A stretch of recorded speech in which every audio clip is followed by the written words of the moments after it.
Hello, welcome back to Furious Driving, and the sun is still out, the sky is still blue. It's still unbearably warm, frankly, but I've got a new grinder and we're going to go and see how much metal is left in these sills. Hopefully it's just around the jacking points and I've not got to put too much new metal into this part of the car. Fingers firmly crossed.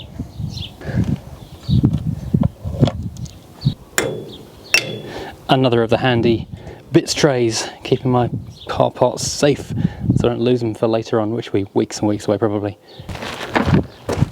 But the DHL man has just turned up. Rather exciting new toys have just appeared in the post.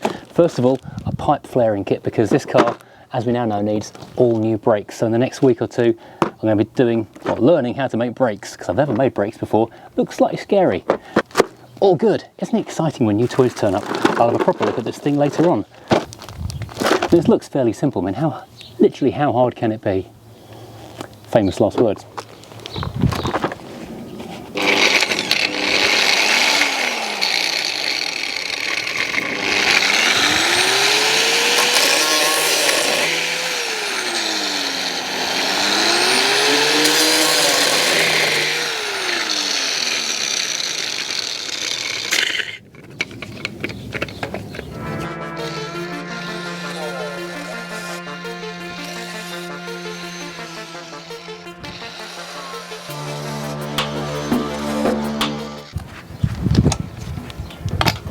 I need more height.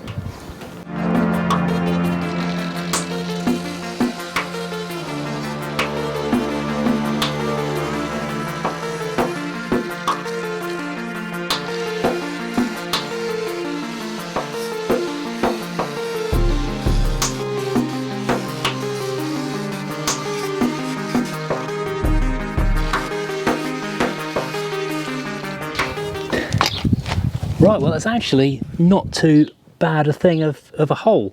I think it must have been wax sealed at some point in the past, because it's kind of sticky in there and there's quite a lot of smoke coming out. And this metal is so thick, it is properly tank grade steel. It's a good millimetre or so thick. So, well, quite impressive really. So I haven't got to go too big with this repair panel. The only thing is I've got to make a little hole in the middle for that jacking point to exist through, which is a bit of an irritation to try and make. And also I need to quickly grind up all of this stuff as well, make sure it's all firm up there as well. I think it is pretty good actually, to be honest, but we'll just make sure. One thing I have found already is that the locking mechanism on this McAllister grinder is absolutely rubbish. It sometimes locks on and then won't come off again, but most of the time it doesn't lock on at all, so you've got to keep your finger on the button the entire time, which is really irritating. And it's really hard to undo it as well, because the button for locking the head is really annoying. In fact, I dislike this tool already. It won't be a long-term keeper, I don't think.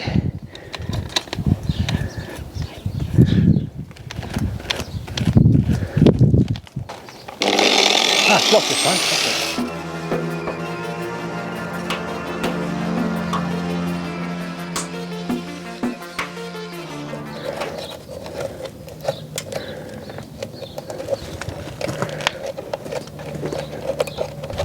I've just found a drain hole. There was actually a proper drain hole in there. I need to get a new grommet for this.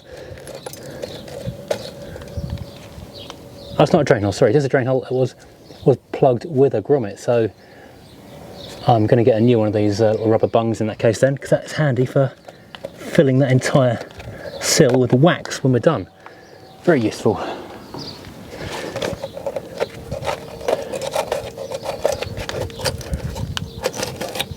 Now, looking into this sill, it looks like really nice clean metal.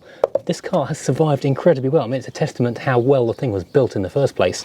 Because this is like on a Rover 2000, you put a post type lift into there and it just winds up and lifts the car up. But also it's solid on the bottom of the sill there, so you can jack underneath it.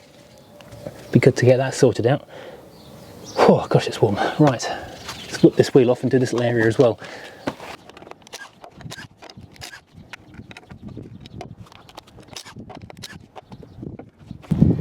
Now, picking up from where I left off yesterday and try and cut the tops off these bolts. That's where the grinder broke before.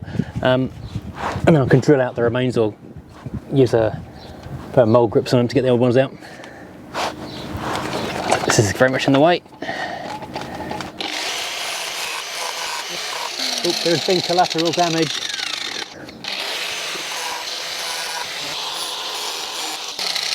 It is smaller cutting disc. Damn it. Ah, I love success.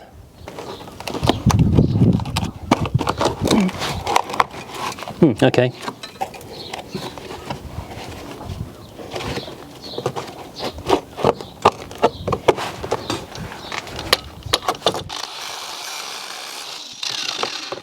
A lot of dirt falling out from behind there.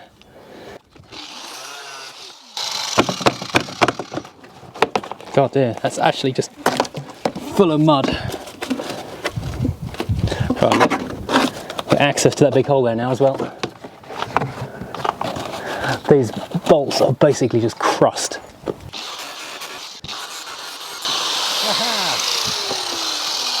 I have access to the wing.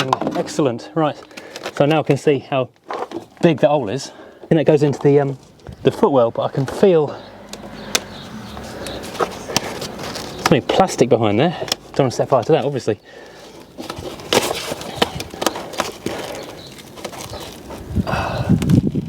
Lots more under seal to come off.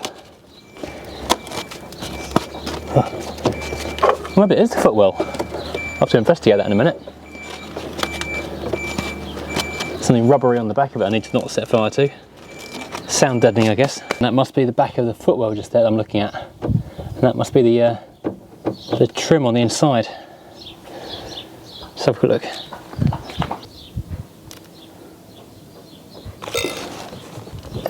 Yep, that's daylight, so this is the back of this piece of trim just here. So I just need to pop out this lower panel, this knee cover I should say, under the steering wheel again, slide this thing out, then I can get access to that. I've already taken most of the sound deadening out, so it's just this layer of rubberized stuff that's on the metal. I need to peel that back so it's not going to cause us a problem. I wonder what that sensor on the accelerator is. Never noticed that before. Right, let's have a look at this first.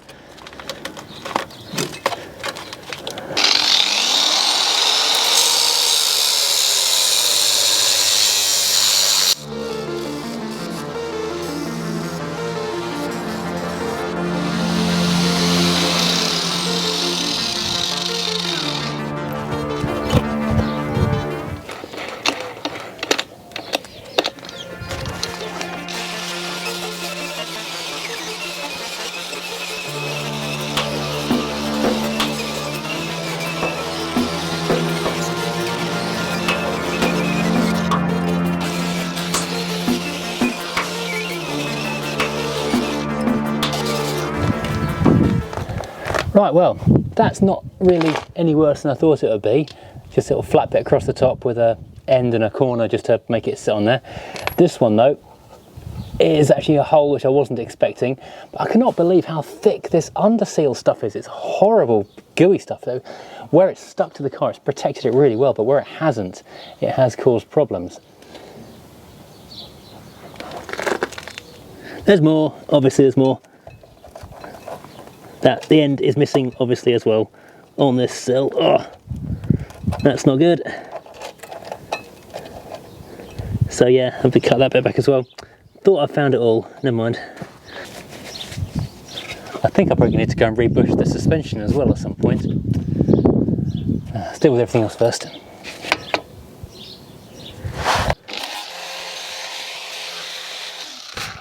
Oh, poor Jack.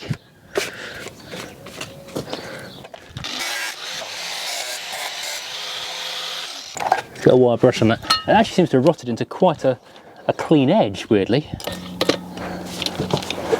But the under seal on this car is so thick, it's crazy.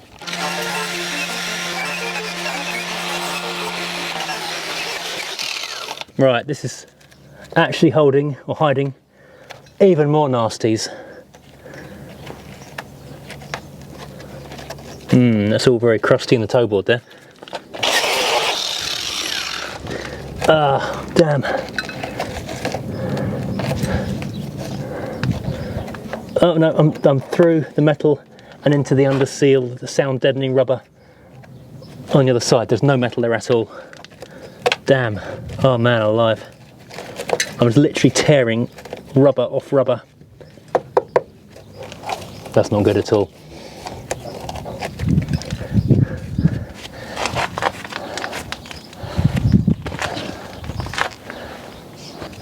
Now this area here isn't metal. It looks like metal, but it's not. That is the rubber backing, or the rubber inside sound deadening sheet that's behind the accelerator and brake pedal. So it means I've got a lot more holes in the floor than I thought I had. I thought it would be a nice, quick and easy job done in like under a morning, but this is actually going to be quite a significant amount of cutting and grinding and exploring. I know I had a fair bit more welding in the Volvo last year than I thought I would, so I think this might be turning into a bit of that situation, unfortunately. Bother.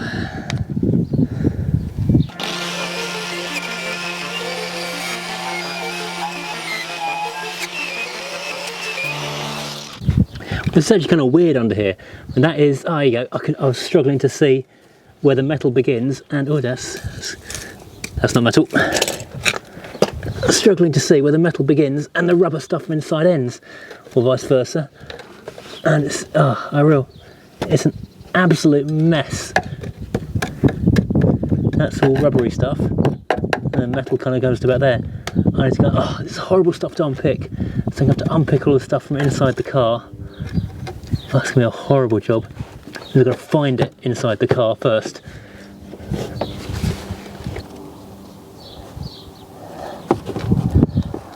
Found it. So I really do need to strip all this interior stuff out now. Then I can start attacking this stuff down here. Man alive. Right, so don't forget, Quentin, Rover, Furious Driving, and Broken Rovers, Shattered Dreams, and many other designs are available on mugs, stickers, t-shirts and more in the Redbubble store. Don't forget that. Now let's take out some interior trim.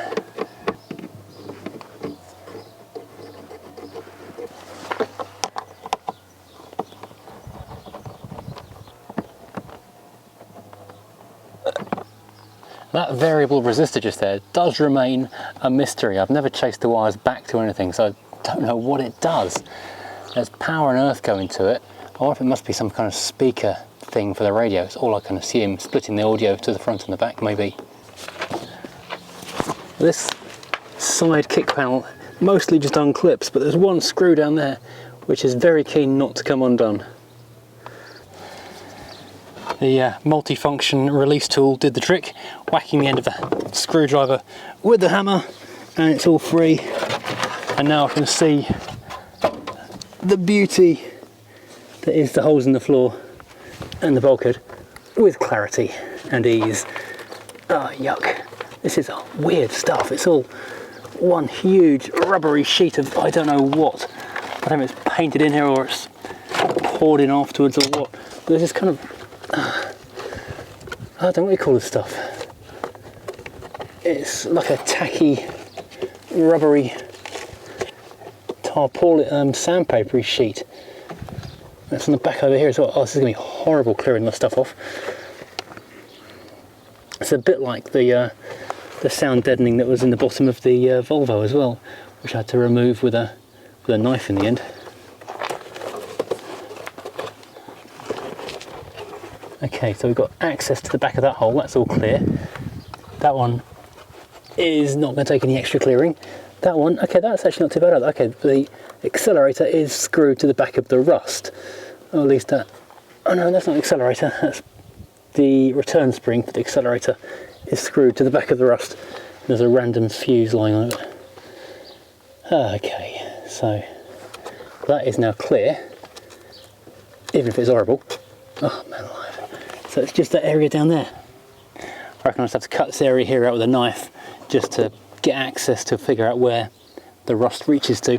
Okay, right, I've decided to start the ball rolling by doing this area down here because at least if I've got this bit done, I've got a solid jacking point to work to. So it's the old, I'm sure this is copyright somewhere else, bit of CAD, cardboard aided design.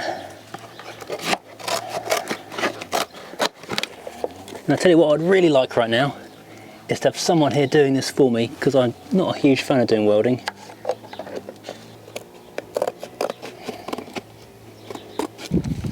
And that hole, not hole, what do you call it? Well, there's going to be a hole in the end. That is going to be an issue, making this more tricky than it needs to be.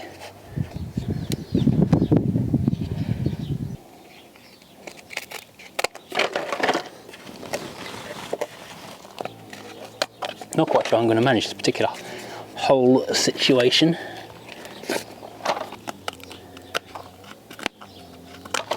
It's very elongated, the hole goes through a curve.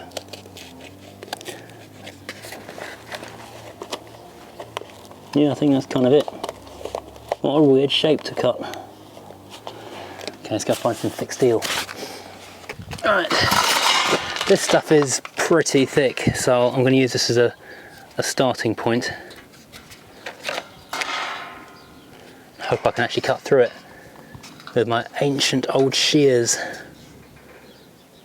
Some gloves at this point as well.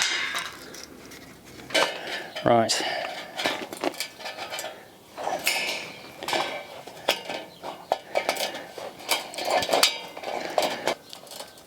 Not the best for this. Do some kind of nibblers, I think. Must get on and order some of those at some point.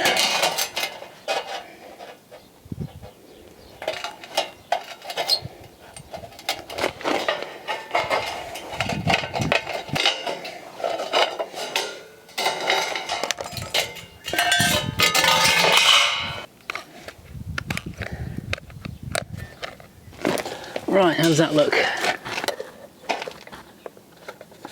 Well, pretty close. It's going to get that curve and the hole, and we're laughing. Oh, it's quite a nice cool breeze down here. It's nice not being in the roasting sun.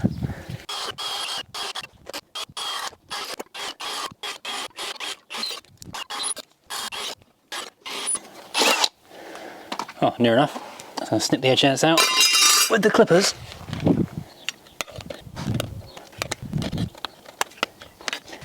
Right, just need to get a file on that. I actually need to get a file on that and make it vaguely not horrible. That's not a bad fit, but just need to smooth it all down a wee bit. And this is the point where I regret buying the cheapest set of files that Toolstation had on offer. I need more hands than I have free right now with holding a camera, so I'm going to put the camera down and finish this off. Right, so actually I kind of wound up getting a little bit carried away yesterday evening.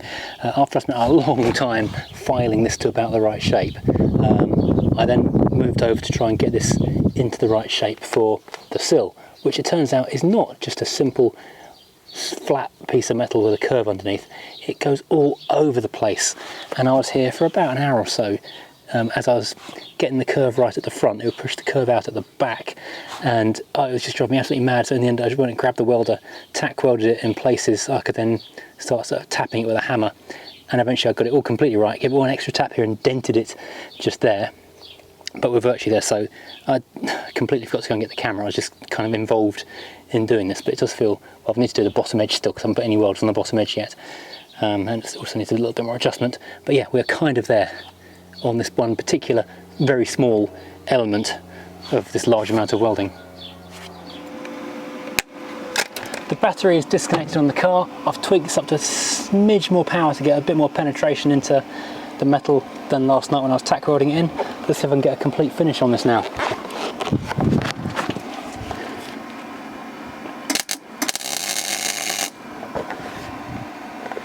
That's better.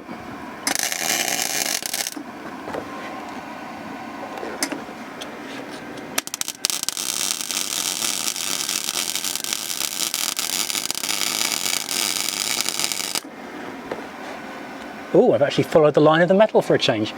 Normally I'd do that and go off sideways around the side of the car.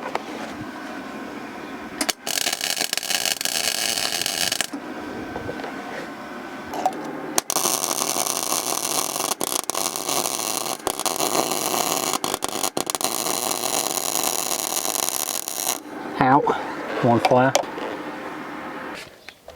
Well, astonishingly, that does actually look reasonably solidish. So now move on to the next one, more cardboard-aided design, and make a little plate over here. I'm not going full-on soup motoring with mega accurate, super detailed, you can't tell it's been welded kind of. I'm more going for it's inside the inner wing, no one will ever know, and so it's making it tidy and strong.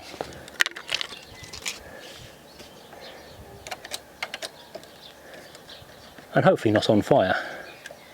As there's a surprisingly large amount, even though I ground this, there's a surprisingly large amount of noise deadening, sound deadening, gluey stuff, which is, I'm guessing, very flammable all over this place.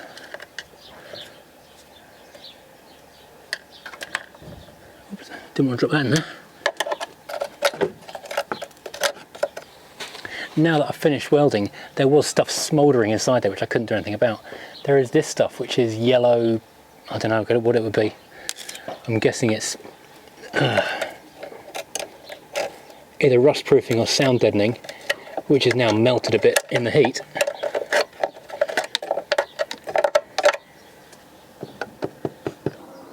So I've managed to pull, a chunk of that corner out and then lift up a bit more of it, but it's really well glued down. Oh dear me, does not want to come up at all. It feels actually really damp underneath it. Oh god, that's horrible. Yeah, it feels really damp underneath it, and it's all got this horrible goopy tar paper stuff which is holding moisture in it as well. So I'm amazed there's not more. Oh, actually wringing water out of the stuff. Oh, let's pull all this up. Oh, it's horrible. Oh, god, hands are actually soaking wet from this, and it's been boiling for about 3 days now. This all needs to come up. This is probably massively flammable as well. Oh god. I'm amazed the metal is not as even more rusty than it already is. Oh god, it's going right back.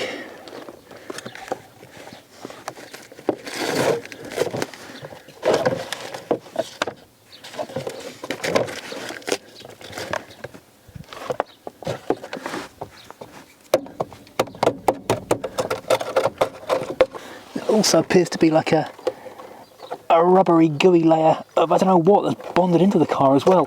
So the whole thing is just waiting to catch fire. Some kind of seam sealer, I think. Anything that's not flammable or gooey in this vehicle.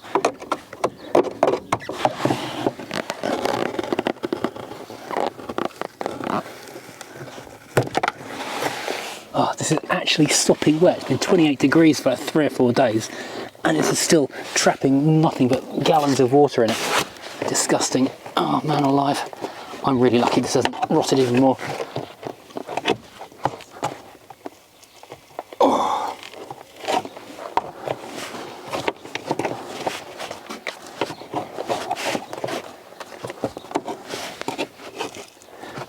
Oh, dear me.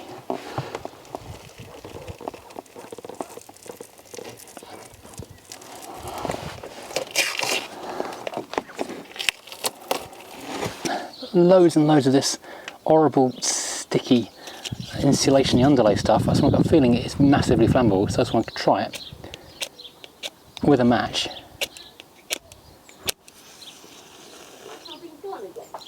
Yes. Oh no. Oh, it is. Yes, it is. If it wasn't so wet, it would be on fire. So I need to not be getting the stuff sparking red hot next to the weld. Make sure it's all cleaned out. Right, I've just scraped all of the seam sealery stuff and loads of it out of this cavity just here. The trouble is, there's more up inside here. You can see it from inside the car, but it's just so well bonded on, you cannot scratch it off. Right, so I'm ignoring that one for now because it's going to catch fire. So I've done a bit of cardboard aided design, a bit of CAD there to make this shape, which I'm now transferring to a bit of metal, which I can then bend in the vise.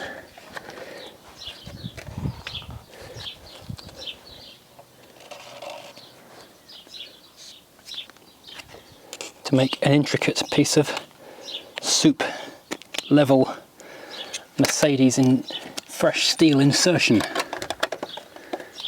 Disclaimer, this won't be soup level. So once again, got the old recording interrupted and I managed to miss the entire welding process of this little patch panel here. So one panel here, which means 2 out of the 5 massive holes are done. Which that's quite warm, I might be able to scratch it out while it's still hot. Now, if I was a lot more practiced at this, I could probably cut this exactly square and exactly to size and have this grafted inside and let this in so you couldn't tell, but I'm not that good at the cutting and shaping of the metal stuff. So this is going to sit on top, but it's going to be inside the inner wing, so it's going to be hidden anyway. The main thing is that it's solid and it's waterproof, so no more water goes into the footwell.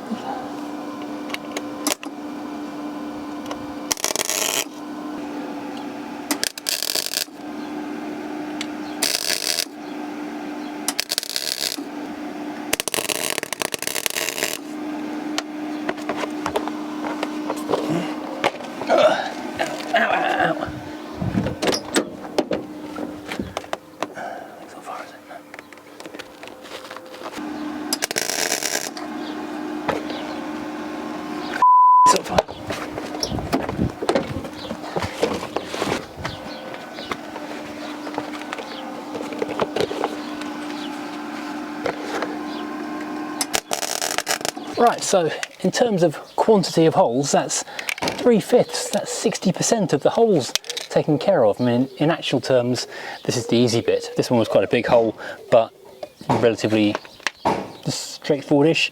That wasn't too hard, that was very basic. All done now. So now I've just got this massive grey hole in the toe board down here to deal with, and this big little hole up here, which is a little awkward because it's got that bolt just there, which some little bracket is hanging onto inside there above the accelerator pedal. So I'm going to douse this all with,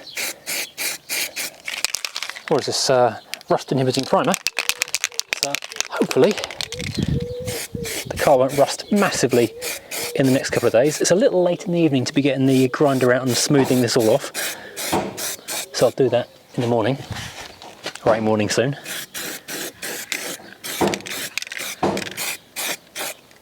And I'll cover this area in filler as well, because this is visible underneath the external, or the cosmetic wing. Not really cosmetic, it's the wing. I sprayed this all with rust converter yesterday, so hopefully this area will be relatively rust free going forward. I will have to get in here with the wire brush a lot more and take this whole area back to metal, just to make sure there's no other lurking nastiness waiting to creep out and scare me, which I'm sure there will be. Right, so it is a couple of days later now, and as you can see, I've managed to complete 3 of the 5 holes in this corner here. This one, by the jacking point, glowing endorsement is the fact the car is actually jacked up on it and not going through, so that's a big win. This corner area here is actually quite a neat repair, and this little panel up here is passable. Certainly is passable by my standards. If I paid for it, I might be a bit disappointed, but as it's me figuring out what I'm doing as I go along, it's fine. So right now I'm just filling this hole in the bottom, which is quite a big hole, and this area up here where I need to unbolt the accelerator pedal, because that is actually that's kind of drifting into where I need to be welding. It's very crusty on the back. Oh, by the way, I just put on this cap to remind me to say I've got 2 or 3 of these caps left from last year. I haven't ordered these summer caps for the summer yet. I must go and do that very soon. What do you reckon? Trucker caps, 5-panel caps? There's a lot of different choices I'm looking at the moment, so we'll have some more caps for summertime very soon. But in the meantime, there's a couple of these snapbacks left if you're interested. Shop at furiousdriving.co.uk. So yeah, after I did all of this the other day, I didn't want to be doing almost like a daily blog of the weldings. That would be really quite tedious and not really go anywhere. This is a 10mm socket, by the way. Well, this is usefully inaccessible. And there is what I hope is a captive bolt on the other side. It won't be captive. The entire floor area is flexing with this bolt. So as I forgot to say on the outside, after I did the welding on those little 3 panels in those gloriously, well, in fact painfully hot days, it then turned to 3 or 4 days of thunder and torrential rain and drowning while he's standing up, basically, which is typical of a summer in Britain. And yeah, so I just coated it all in rust preventative undercoat to try and keep it from going rusty, then gave it a quick grind off so it looks relatively smart, and there we are. Now, oh, maybe just cut around this. Oh, one of them is releasing at least. Looks like I can maybe pivot this thing away a bit, because it's made of plastic, I don't want it to melt.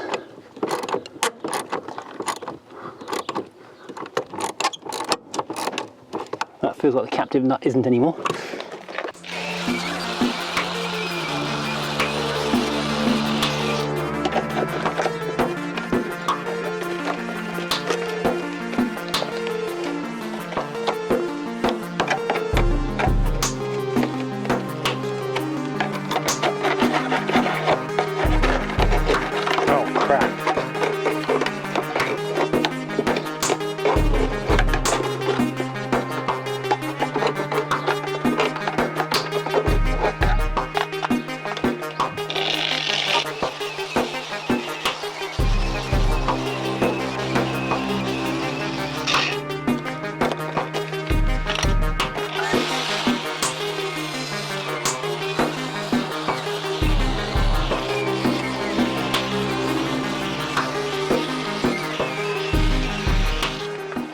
This is actually very bad for two reasons. First of all, I've managed to fill my fresh cup of tea with loads of bits of grit, which is pretty awful to start with.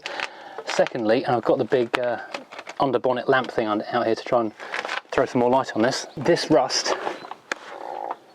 is much worse than I thought it was. The hole here isn't just a little hole, it extends all the way out here to where the inner wing meets the bulkhead, where there isn't any bulkhead. Yeah, what I'm looking at here, this is the bulkhead of the car, back here where my finger is now. This is what the pedals are attached to. This is the toe board, all continuing down underneath it. It's all perforated completely there, and this is the inner wing structure, and this is where it has rotted out on the bottom and side edges of this curve just here. So it's a flat piece and a curve. So in simple terms, it's a very small, simple, basic piece of welding to do. But in practical terms, this is the crash structure of the car. If this is in a frontal impact, this is what actually matters. This is what will be taking the brunt and transferring or not the impact onto the occupants. So this is quite a significant thing. And obviously, I've not been able to get my wire brush thingy any further in here, but it does look like it goes a long way. If it can be, obviously anything can be repaired. I mean, you've seen terrible basket cases that have been done, and I don't know if this can be safely repaired or not. I honestly think it's beyond my capabilities of safe welding. I'm going to have to make some inquiries, talk to Mark Kostovich maybe, and any other restoration people in the W123 world I can come across, and get some opinions on whether this is actually a safe repair or not. Is it a massively expensive repair? Is it a practical repair? Or is rust in this corner a safety issue that we shouldn't carry on with? This is actually quite a lot worse than I was expecting. This isn't where I wanted this video to end, but unfortunately it is where it's going to end, because I'm not going to do any more just here until I know really what the situation is with this, whether this is a terminal bit of rust on this car. I mean, everything is repairable. That's one thing which I know people will say in the comments, everything can be repaired. But the thing is, it's at a price, and I don't know what that price is. If the price is safety, obviously it's a no-go. If it's going to run into thousands of pounds, again, it's going to be a no-go. So yeah, I mean, if it's salvageable but at a price, maybe I'll continue with the mechanical work, fix the brakes on it, the engine runs well, get the thing to a running position, and then sell it as a repairable car that needs welding. Who knows? I mean, it'd be nice if the brakes did work on it, because then at least you could shuffle it around the place, and that would make it a lot easier and safer to move on and off trucks and get it to places to be repaired. I don't know. Right, okay, so I'm going to say goodbye at this point. I thought this would be a more positive video with this entire front corner completely fixed, but clearly that's not the case today. So yeah, thanks for watching. I hope you've enjoyed this. If you'd like to support the channel and help future builds continue, then do please consider joining as a channel member or as a Patreon, or hit the links below. All the tools I use, the Draper kit is on the Amazon affiliate links below, and of course there's all the stuff like the Furious Driving mugs, stickers, t-shirts, and all the other cars have got their own merch lines as well. So please do have a look at the links down below, and maybe we'll find a way of getting this car fixed in the future. We shall see. Thank you for watching, and join me again next time when, well, maybe I'll have a solution for this.